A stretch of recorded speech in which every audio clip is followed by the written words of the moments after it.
Let's review the details, examples, and the limits of uninsured motorists. Now, first of all, uninsured motorist is an additional coverage to the liability coverage.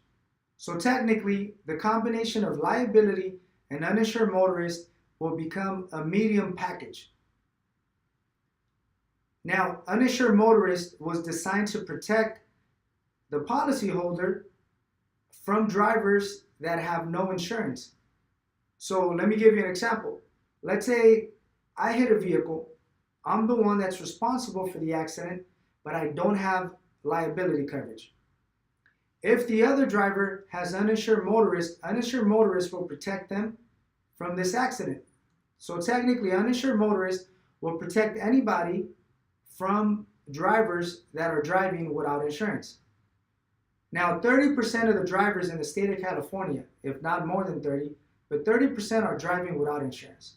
Now, let me give you three different categories of situations why there's a high percentage, even though the state of California requires every vehicle that's registered to have insurance.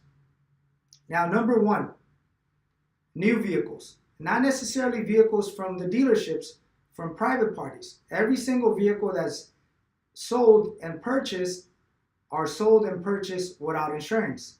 So therefore, until the actual buyer either adds the vehicle to their policy or gets a policy for that car that they just purchased, that vehicle is going to be without insurance. And it usually takes a couple of weeks. So for those 2, 3, 4 weeks, that vehicle has no insurance. But of course, the vehicle is being driven within the process.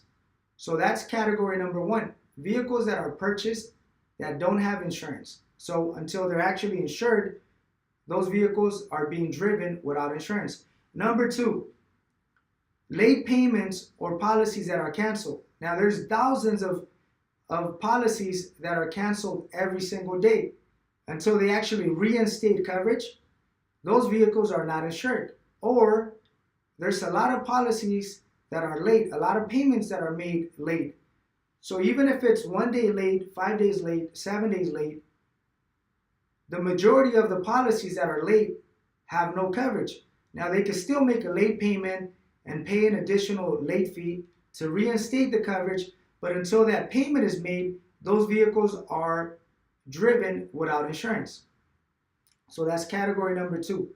Category number three, it's a smaller percentage, but drivers that actually don't care, they don't follow the law, and they're driving without insurance because they choose not to purchase a policy. So the combination of these three categories equals a good 30% of all the drivers within the state of California that are driving without insurance. So uninsured motorist is actually a good coverage. It benefits the driver and it protects the driver, its passengers. Definitely, if they have family, is something that I would highly recommend, simply because it offers medical coverages, medical benefits for the driver and his passengers, its family if they have kids. And it also offers some benefit to the vehicle. Now, the limits of uninsured motorists are the following. Now, it offers up to $15,000 for medical payments for the driver. It offers up to $30,000 for medical expenses for the family per accident, and it also offers $3,500 for the vehicle. So, to give you an example, let's say I hit a vehicle and that vehicle has 2 passengers and a driver. Their policy, if they have uninsured motorists, their policy is going to offer $15,000 per person and up to $30,000 to cover any medical expenses if needed to the driver and its passengers. I emphasize family on uninsured motorists simply because there's a lot of drivers that have kids. So automatically they have the benefit of using the medical coverage for their family.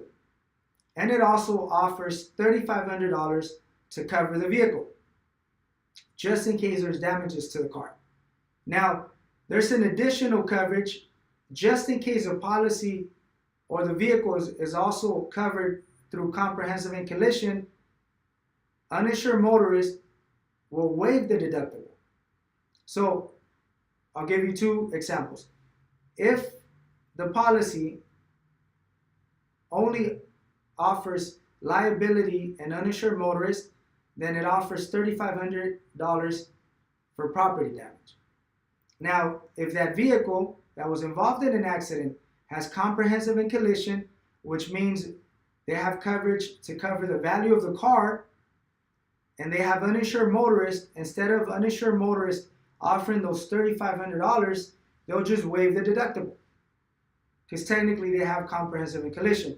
So if the deductible is $1,000, they'll waive the deductible simply because they were involved in an accident with a driver that didn't have insurance.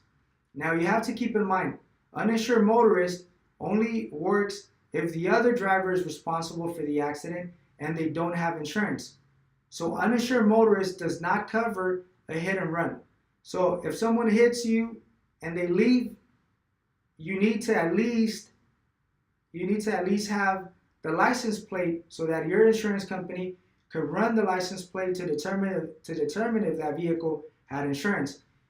If it's a hit and run, there's no coverage whatsoever, because uninsured motorist technically covers only when the driver that hit you did not have insurance.